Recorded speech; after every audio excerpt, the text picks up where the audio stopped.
Hoje estamos no terceiro episódio do Momento Mediar, Construindo Novos Caminhos. Hoje falaremos sobre advocacia preventiva no direito das famílias. E tenho como convidada minha querida amiga, doutora Ana Biela, que é advogada, mediadora também, mas ela está atuando preferencialmente na defesa dos direitos das famílias e principalmente falando sobre a prevenção. Vou até pegar aqui para a cola, prevenção e gestão de soluções jurídicas. Anne, seja muito bem-vinda aqui a esse Momento Mediar, para que a gente possa divulgar aí os métodos de resolução de conflitos. Então, a sua vinda aqui para mim é de uma grande alegria. E eu queria que você se apresentasse um pouco mais para que as pessoas possam saber como é que você está atuando, qual é a vertente, como é que você chegou aí nessa advocacia preventiva e o que é isso, afinal de contas, né? Isso, Karen, é um prazer meu, né, de estar aqui. Muito obrigada pelo convite. A advocacia preventiva, né, ela chegou para mim como forma de mudar a minha forma de advogar mesmo, né, aquela quantidade de conflitos e a intenção de continuar na litigância não fazia bem a minha atuação profissional.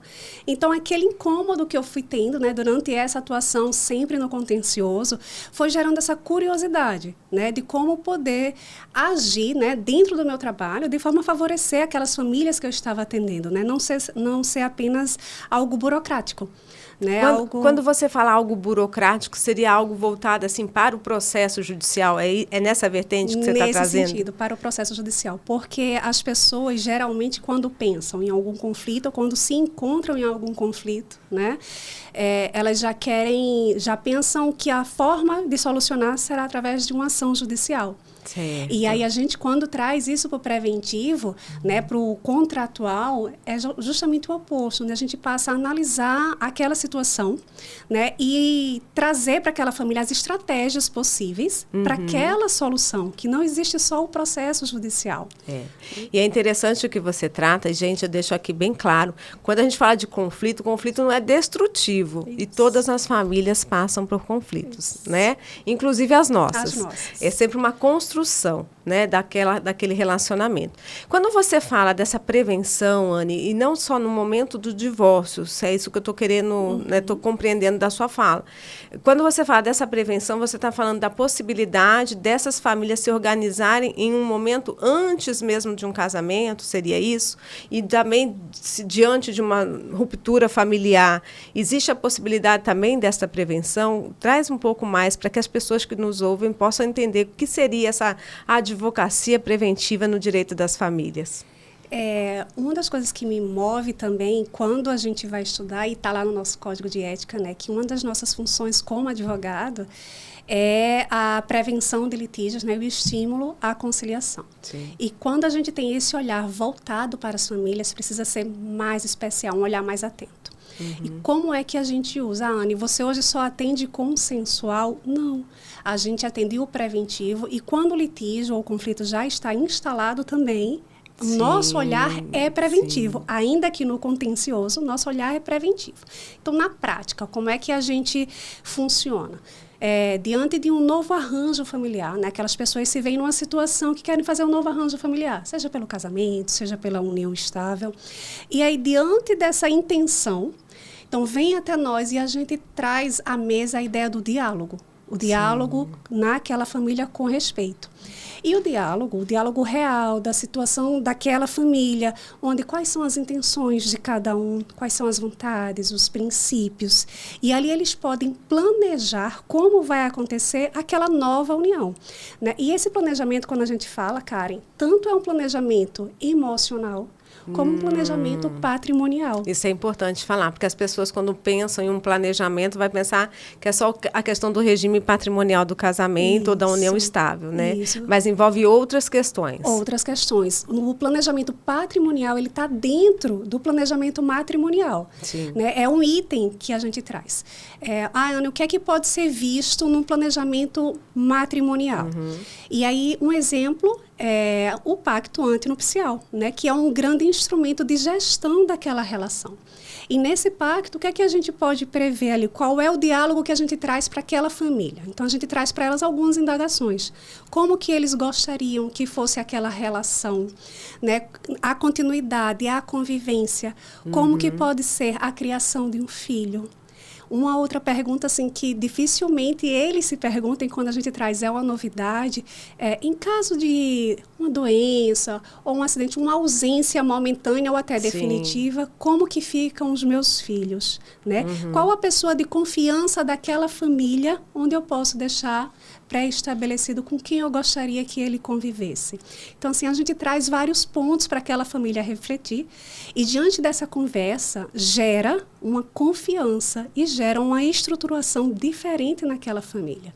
Né? O olhar passa a ser diferente dentro da própria relação. Ou seja, é uma construção diferente daquilo que a gente tem como costume na nossa sociedade, que assim, a gente olha, gosta, namora, noiva, quando noiva, né, faz o noivado, e as pessoas simplesmente vão casar. Né, ou vão morar juntas. E elas não pensam no que pode acontecer durante, né, esse relacionamento. É certo que a gente não consegue prever tudo, mas ter essas cláusulas que traz aí um norte de como essa família vai andar é vamos dizer assim, um ganho para que eles possam saber se eles, inclusive, estão aí nesse momento dessa consulta jurídica, me corrija, tá?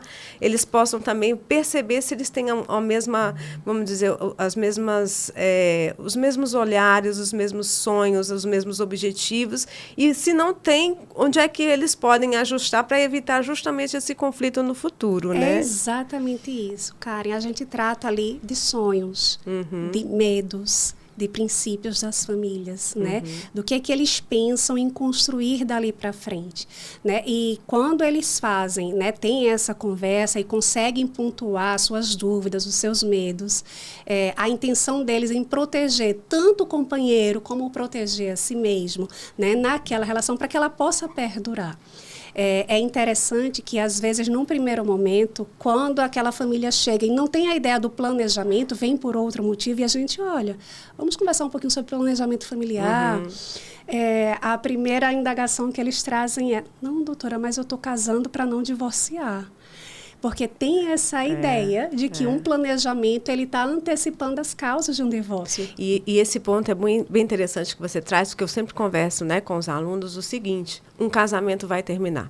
Um relacionamento vai terminar. Exatamente. Porque se não terminar pela vontade das partes, num divórcio ou numa separação da união estável, vai terminar pelo evento morte. Exatamente. Então, o fim é certo. É certo. Como que eu quero ultrapassar esse fim? Exatamente. Então, o planejamento familiar traz essa possibilidade de pensar tanto no evento divórcio como no evento morte. Seria isso? Sim, exatamente. E nessas duas possibilidades, e no evento convivência dia a dia. Sim. Né? Isso é importante, porque a finalidade de um planejamento, ela é que aquela relação perdure de forma mais estruturada possível. Sim. E quando a gente opta por um pacto antinupcial, por um contrato de união estável, na realidade, a gente está dizendo o quê? Olha, não será o Estado que vai reger a minha relação. Porque hoje, se você não faz essa opção, quem rege as regras do jogo é o Estado. São as leis. Se a gente não escolhe, quem escolhe é o Estado. Exatamente. Que é o que acontece em um processo judicial. Exatamente. Né? Se as partes não encontram a solução por elas mesmas, acompanhadas dos advogados, né, que facilita esse diálogo, ou mesmo de um mediador, quem vai decidir a vida daquela nova formação da família vai ser o Estado por meio do juiz. Exatamente. Né? E aí, diante dessa conversa, desse planejamento, surge a autonomia da vontade, onde o que importa ali para aquela família é como eles decidem seguir dali para frente. Né? Então, é tão interessante quando a gente percebe que eles se veem donos de vontade, donos de decisão, né? Quando não necessariamente o Estado é quem vai resolver quando algo acontecer.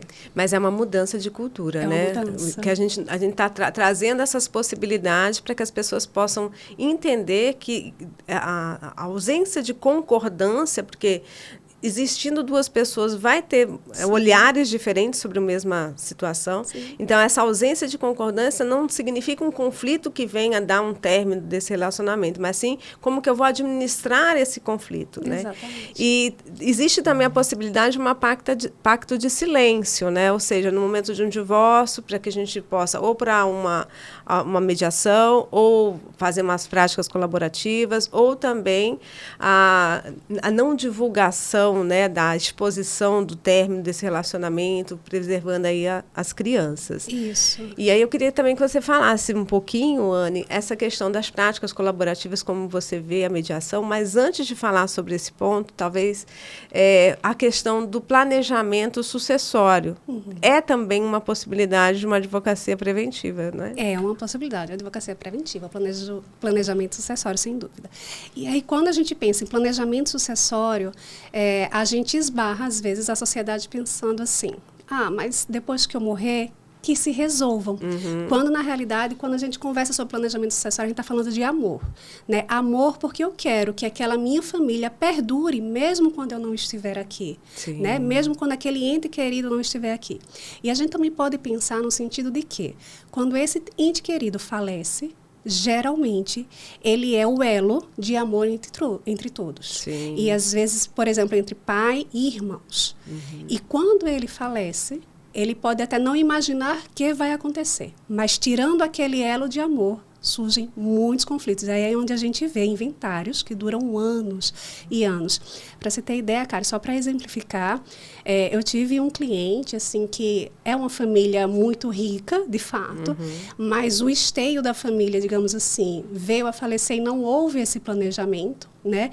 Então, passados-se anos com o inventário, eu tenho famílias que estão passando necessidades básicas, né? Então, é uma mudança de padrão de vida absurda e que gera uma consequência naquela família que segue-se dali para frente enorme. Então, o planejamento sucessório é um ato de amor. Ou seja, eles estão presos em um processo judicial ainda em curso e que não sabe nem quando isso vai terminar. E talvez com o planejamento sucessório, eles estariam já ultrapassando essa fase de um processo judicial tão demorado. Seria, exatamente. Né? O planejamento sucessório, a gente antecipa algumas decisões, né?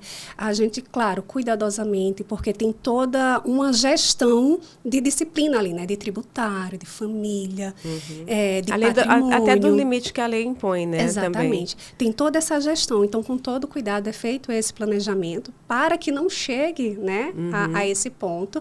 E caso venha a se chegar ao inventário judicial necessário, esse olhar preventivo que a gente já aplicou anteriormente, ali a probabilidade daquele processo se reduzir no tempo é enorme, que a gente já vai ter prevenido algumas situações. E redução de tempo no processo é tempo de vida. É tempo de vida. Né? E qualidade. Com qualidade. E segurança de um resultado que a gente já, teoricamente, já previu. Então, a gente já tem aí essa segurança dessa estabilidade de como é que vai ser. Isso, né? isso mesmo. Oni, além disso, a gente também pode trazer a questão do plano de parentalidade. Não Sim. é? Como também uma forma de prevenção dessa gestão, né, da rotina da criança, né, trazendo aí como que vai ser essa coparticipação dos pais na educação dos filhos. Também é uma advocacia preventiva? Também é uma advocacia preventiva, né? Onde a gente tem o cuidado, né, com todos os interesses da criança, é o interesse dela que está prevalecendo, e a gente traz isso para aqueles pais, para aquela família ou para aqueles avós, de forma a proteger. Né? Aquela criança tanto emocionalmente, né, que ela possa ter o convívio com todos os seus familiares de uma forma saudável, tanto uma evolução que ela possa ter uma segurança patrimonial. Um exemplo, se a gente tem um imóvel, aquela família tem um imóvel, mesmo que ele não venha a ser partilhado, pode ser determinado que os frutos daquele imóvel sejam uma renda de aluguel, possa ser destinada à educação daquele filho, né, possa ser destinada a uma previdência daquela criança. Sim. Então, são vários aspectos que a gente olha, especialmente em relação à criança, né, ao idoso também. A gente pode fazer algumas prevenções, alguns pontos preventivos. É muito interessante. Que é outra coisa certa, né? Nós vamos envelhecer. Então, ou seja, a advocacia preventiva, ela traz esse olhar de gestão mesmo, né, dessa solução diante das possibilidades de conflito, porque o conflito é certo. O conflito é certo. E nenhuma relação, ela está imune às intempéries do tempo, né, ao afeto, que pode corroer com o tempo, só que antes que aquele afeto se finalize ou se desgaste ao máximo, existe a prevenção. Então, um sinal de alerta que a gente pode imaginar, em que momento eu posso precisar da advocacia preventiva ou orientação preventiva? Eu diria que todos os dias, quando a gente acorda, a gente toma decisões que afetam a gente financeiramente, emocionalmente e legalmente. Então, a prevenção, ela nasce quando a gente acorda. Mas se dissesse, Anne, tem algum ponto que a gente pode ligar o sinal de alerta, eu diria que é quando eu tiver medo de alguma situação. Quando eu estiver me sentindo injustiçada diante de algum momento. Então, é a hora de eu ligar o sinal de alerta, não esperar que aquele conflito vire uma bola de neve. Sim. E tente resolvê-lo o quanto antes. E isso que você traz é muito importante, porque a tendência de uma grande parte da população é não olhar para o conflito e acreditar que isso vai passar. Isso. Né? Então, a gente trazendo a possibilidade de olhar com cuidado e um olhar técnico também, né, apropriado, capacitado, para auxiliar essas pessoas nesse momento desse conflito, mesmo que seja no momento da construção da família, né, no momento que vai iniciar essa relação de casal, seja durante, né, tem um rompimento, mas a família só se molda diferente, Isso. né, vai ser família de pais Nova separados, reestrutura. né, e eu sempre digo, às vezes assim, ele ou ela não está cumprindo o acordo. Não é que não está cumprindo o acordo, o tempo faz com que as coisas sejam modificadas. Então, sei lá, vamos colocar uma sentença que foi prolatada. Para quem não sabe o que é prolatada, que foi tida como certa, né, naquele dia. É um dia específico de uma criança, por exemplo, de 5 anos. Quando ela completar 8, as necessidades dela são diferentes, as rotinas são diferentes. Então, não é que eu não estou cumprindo, é porque eu preciso adaptar. E, às vezes, a advocacia preventiva também pode auxiliar essas pessoas a olharem para um novo planejamento, né? Ou seja, reorganizando. Se reorganizar, mudar a rota, né? Exatamente. Tem algum problema aqui, de repente a gente pode administrar e mudar a rota. E aí, voltando, você me fez a pergunta sobre mediação e práticas colaborativas, né? E eu acabei pulando.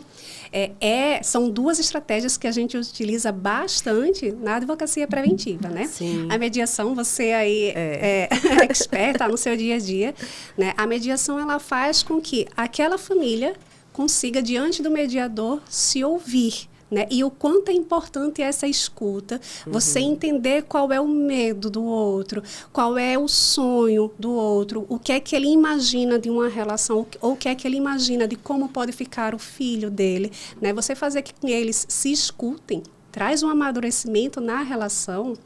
E a sessão de mediação, né, como a gente sabe, ela é totalmente diferente de uma audiência, mesmo que conciliatória no judiciário. Sim. Né? Sim. A gente tem aí pelo menos 1h30 de diálogo com uma pessoa, né, capacitada, e ao final com grandes chances de eles conseguirem pontuar, né, os pontos comuns e os acordos que podem vir a fazer. Né? A audiência de mediação no Poder Judiciário, diante do volume de processos que tem, a gente sabe que o tempo é muito diminuído e às vezes não tem a possibilidade dessa escuta, né? Porque a gente fala escutar o outro, mas é um momento de escuta e de fala de ambos. E eu costumo dizer que a mediação não começa na audiência de mediação.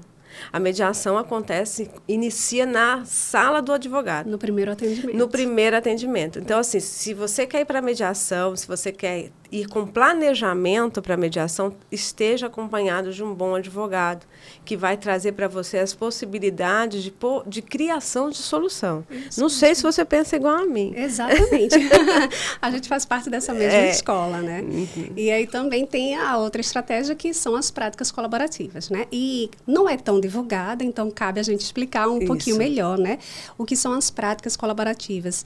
E aí a gente está com 2 profissionais, 2 advogados, um por cada parte, representando cada parte, né? E aqueles profissionais e aquelas partes resolvem sentar à mesa e tentar uma negociação.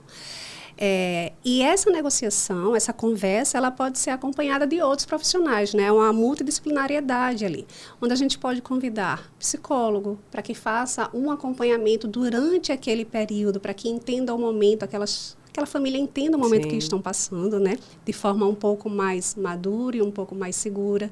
A gente traz também um profissional da economia, que pode ser o próprio contador da família, um administrador, para que traga ali à mesa qual é a realidade financeira daquela família. Porque existe o impacto. Existe o impacto. Né? No momento do divórcio, o impacto econômico, ele existe, ele é real. Exatamente. E o que é que a gente faz? A gente vai minimizar esses impactos negativos, através desse trabalho em conjunto, né, dessa equipe, assim, é bem interessante as práticas colaborativas. E é interessante as práticas também, porque quando a gente fala desse neutro, que seria o psicólogo, né, é porque nós, advogados, não somos psicólogos. Isso. A gente trabalha com gestão de conflitos, a gente olha para a questão técnica do direito, mas tem algumas coisas que a gente não tem domínio e precisa desse auxílio de que alguém possa cuidar desse lado emocional. Porque falar em conflito não tem como a gente afastar a emoção, ela vai estar na mesa. Sim. Né?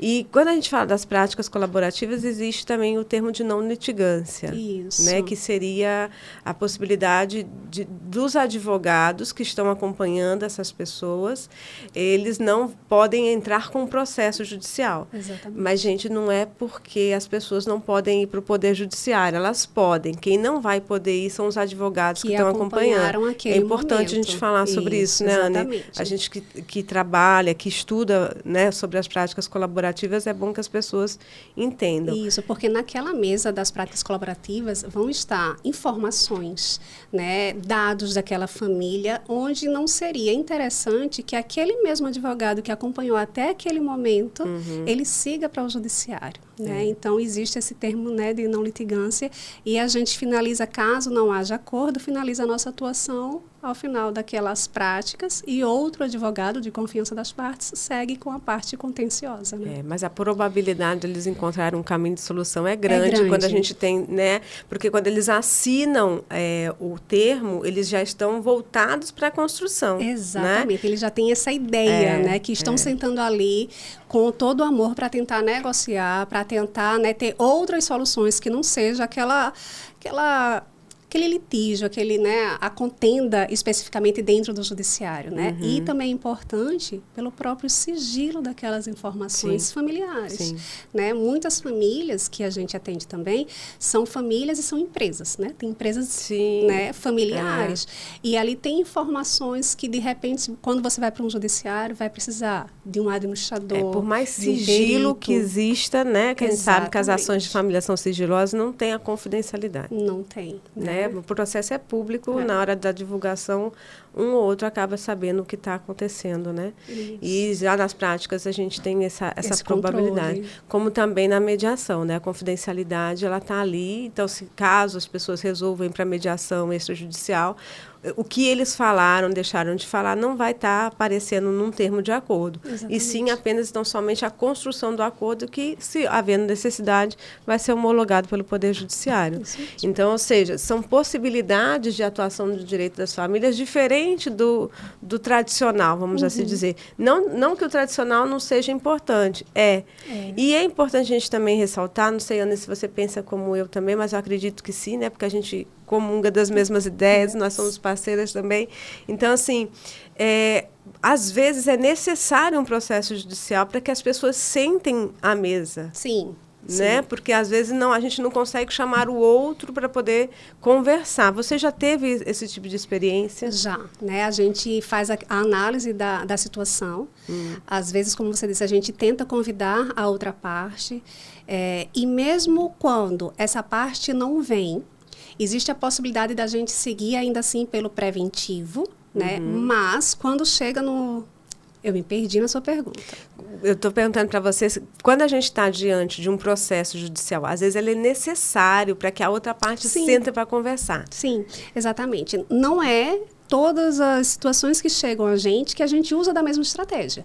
A ação judicial também é uma estratégia, mesmo quando a gente tem um olhar preventivo, um olhar cauteloso para a família. Mas ainda assim é uma opção para a gente. E existem casos que a gente não consegue, né, não indica nem a mediação, nem as práticas colaborativas, pelas próprias circunstâncias da... Sim, às vezes quando você faz o diagnóstico do conflito, e quando a gente fala do sistema multiportas, são as possibilidades que você tem para levar esse conflito. Exatamente. Então, a porta do Poder Judiciário nunca estará fechada. Não, né? não. Mas, às vezes, ela não é o melhor lugar. Por exemplo, essa semana, eu dei entrada com um processo no pré-processual, no Sejusc pré-processual, e a gente resolveu a questão ali num prazo, não deu uma semana do dia que eu pedi para dar entrada, que pedi audiência, né?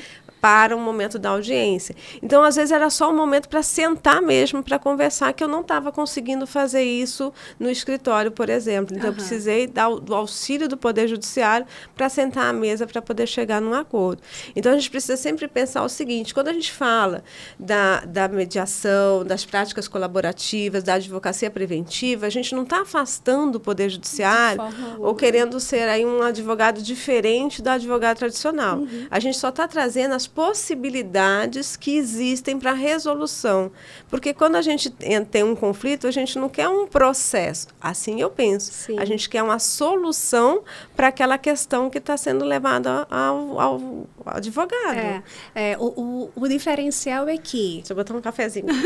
O diferencial é que, às vezes, aquela pessoa, ela entende que só existe o judiciário para ela bater a porta. Era essa a pergunta, né, que eu ia te fazer. Você acha que existe aí uma ausência de divulgação ou falta de conhecimento mesmo desses outros métodos de resolução? Como que você sente na sua prática? Eu sinto que a gente precisa divulgar mais, Karen. É uma ausência. Às vezes a gente conversa sobre planejamento, sobre mediação, sobre práticas, sobre possibilidades sucessórias, tipo holding. E para muita gente é surpresa. Né? Para muita gente, não, doutora, mas eu quero entrar com ação porque eu quero a guarda do meu filho a todo custo, ou eu quero reduzir a pensão a todo custo. Então, a gente para com aquela família. Né? Um momento de pausa para respirar e explica, né? Tenta entender qual é aquela situação e explicar quais são as possibilidades, que não é só a porta do judiciário que ele pode resolver. Na verdade, ele vem com aquela ânsia de resolver, mas no conhecimento dele, ele só tem a ação judiciária. Sim. Né? E é isso onde a gente vai direcionando essas outras possibilidades. E você sente também, Anne, que existe aí uma mudança também na advocacia, ou a gente ainda está aí sendo, vamos dizer assim, uma mudança muito pequena, sendo inovadoras nesse momento de trazer novas possibilidades? Olha, se for imaginar como eu gostaria que estivesse, né, eu acredito que ela está ainda aquém, a parte preventiva, a parte né, do planejamento, a parte do tratamento emocional dentro de um escritório de advocacia, assim, ainda está muito aquém do que poderia ser. Né? A gente ainda encontra diversos, né, profissionais que prezam pelo contencioso, né? É característica pessoal de cada um. E seguem sempre pelo contencioso, até dentro do processo, as próprias falas trazidas ali, né, tem essa característica especificamente da contenda.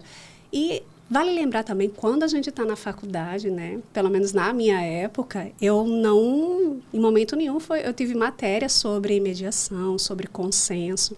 Nós fomos educados a entrar com ação judiciária, né? A estar diretamente ali no litígio mesmo, né? Isso que você fala, assim, eu não tenho essa memória, assim, não, porque eu me formei no interior de São Paulo, em São Carlos, né? E lá eu tinha uma professora que ela era voltada para a resolução de conflitos. E não se falava em mediação, nada disso, mas falava em conciliação, mas não era algo aplicável.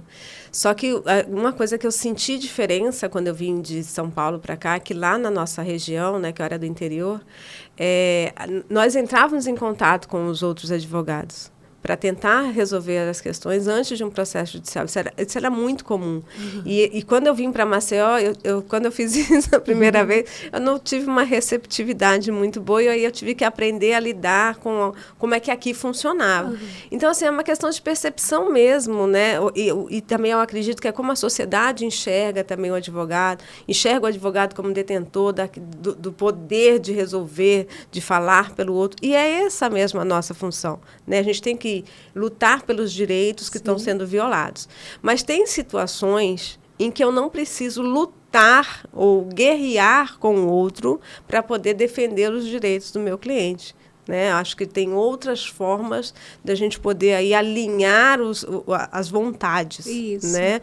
Ou alinhar as necessidades, alinhar os direitos para que eles possam construir. E eu acredito que principalmente na seara do direito das famílias, mas não só na seara do direito das famílias, porque, para mim, tempo processual é tempo de vida. Sim. Né? E quanto de vida não se perde nos escaninhos do Poder Judiciário. Porque o Poder Judiciário, ele faz a tarefa dele, mas são muitos processos para poder resolver. É humanamente impossível, né? A quantidade, o número de servidores não acompanha o número de demandas que aumenta a cada ano. Né? E é uma mudança também da advocacia, né? Porque a advocacia passa a ser aí um negociador. E eu não sei se você já ouviu falar assim, mas você é um advogado mediador.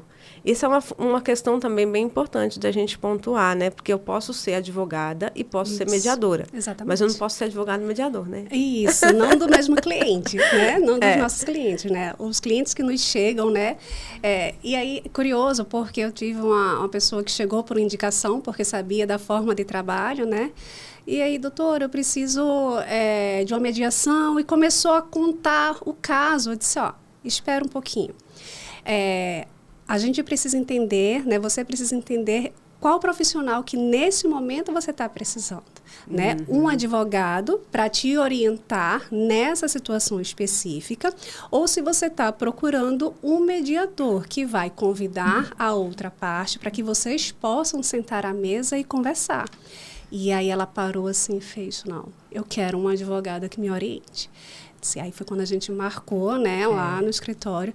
Mas interessante, assim, e nesse caso, eu poderia tanto advogar para ela, como funcionar como mediadora, né? Só desde que ela não fosse minha cliente na advocacia. Isso é bem importante, porque as pessoas acham que negociação, mediação e advogar é tudo a mesma coisa. Não é, né? São funções que a gente exerce em momentos diferentes. E desde 2015 são funções distintas mesmo, que a legislação trouxe aí, né, pontualmente, que a advocacia pode exercer a mediação, mas não necessariamente será mediador do seu cliente. Isso. Né? Então, isso é importante. E quando você fala, né, que não queria saber qual profissional ela estava contratando em razão do princípio da imparcialidade, né? Senão você acaba sendo contaminada por todas as informações, né? Isso é muito importante. Onde a gente está chegando, eu acredito, quase perto do final do nosso tempo. Caio, você me ajuda aí, porque eu já me perdi no tempo.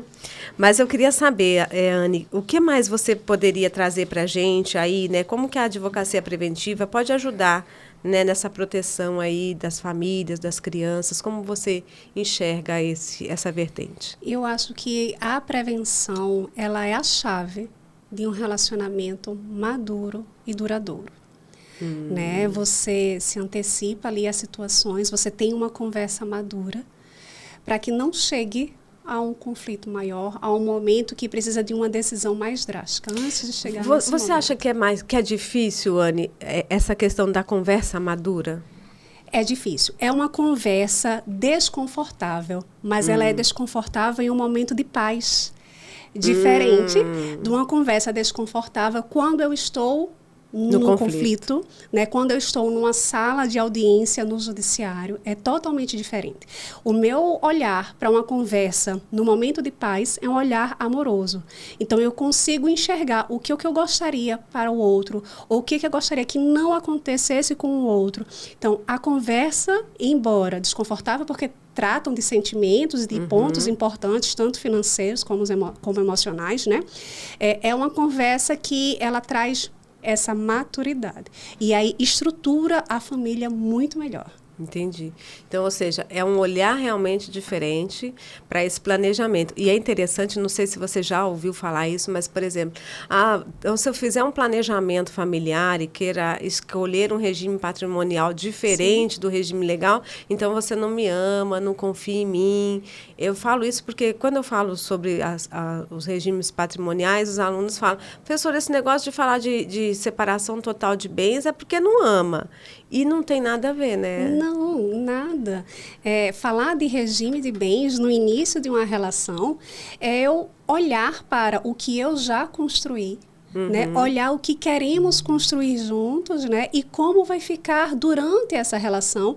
E sim, possivelmente no divórcio, como que eu gostaria que ficássemos, né? Então, é esse olhar bem construtivo mesmo, diante do próprio patrimônio, uma proteção para aquela família. Isso é importante, porque a gente pode ter família que está iniciando do zero, sim, mas tem famílias reconstituídas, né? Ou seja, os meus, os seus e os nossos, e aí tem uma outra história.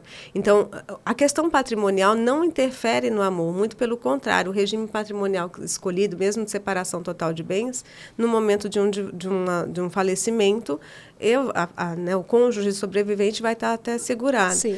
E as pessoas pensam que é algo que não tem confiança, não tem nada a ver. Por quê? Se eu caso com a intenção de conviver com aquela pessoa eternamente, eu não penso no rompimento, divórcio. Sim. Então, é tudo ausência mesmo de conhecimento. As pessoas não têm, né? Então, é uma mudança de paradigma para que a gente possa falar das nossas emoções, que a gente possa falar das questões financeiras, que a gente também não é educado nem para ter inteligência emocional, nem para ter inteligência financeira.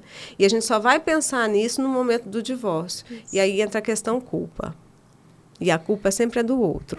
E a gente tem essa codependência em um relacionamento. Então, fazer essa análise preventiva traz um ganho muito importante para aquela família. E até mesmo para que o advogado possa auxiliá-los no curso, né, dessa família, seja num divórcio, seja no falecimento. É importante esse olhar, né, Anne? Isso, é importante. E durante o relacionamento, como você disse, pode acontecer situações novas, um emprego, um desemprego, um falecimento de um ente querido, né, de cidade. Uma mudança de cidade, uma circunstância nova. Todos nós estamos sujeitos a isso, né? E diante dessa nova circunstância, como eu devo agir? E aí, outra coisa que a gente consegue prever nesses pactos e nos contratos é a forma que eu vou solucionar quando houver algo novo.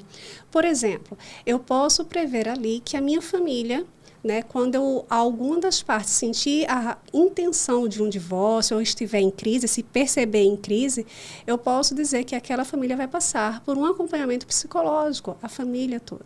Como eu também posso dizer que, havendo uma crise, eu preciso de uma mediação. Antes de qualquer ação judicial, eu vou primeiro para a mediação, para tentar entender o meu companheiro.